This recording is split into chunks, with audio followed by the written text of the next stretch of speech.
غسان، تساؤل لكل سكان مدينة جدة بعد كل هالمشاريع وبرامج تصريف مياه الأمطار والعمل الكبير اللي تقدمونه في وكالة تصريف مياه الأمطار، لا زال السكان يرون مضخات سحب المياه فوق الأنفاق التي تغرق دائما. هذا السؤال سؤال كبير ونحتاج منكم إلى إجابة. متى يتم رفع هذه المضخات لسحب المياه من الأنفاق مع وجود هذه المشاريع الضخمة لتصريف مياه الأمطار؟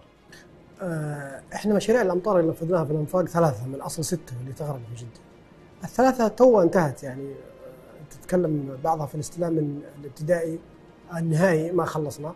فاحنا محتاجين مزيد من الوقت انه يعني نشوف نتائج الامطار اللي بتصير في المواسم وكيف تاثيرها على المنطقه فقط، ولا هي يعني احنا حنشيلها في الفتره القادمه، حنشيلها بالذات 3 انفاق اللي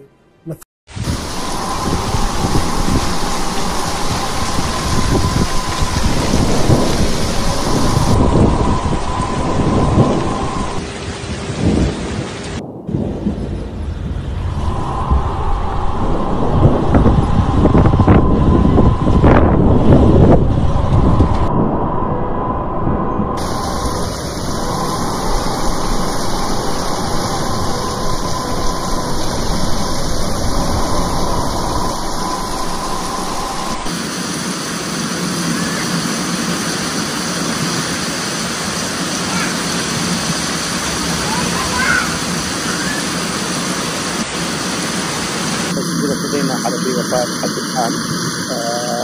ننصح جميع سكان المناطق اللي شملتها الأمطار بعدم اقتراب من المناطق المنخفضة وأيضا مجاري توديع السيول والمياه، خصوصا أنه فيه سيول منقولة خصوصا على محافظة جدة منطقة من المناطق الشرقية للمحافظة.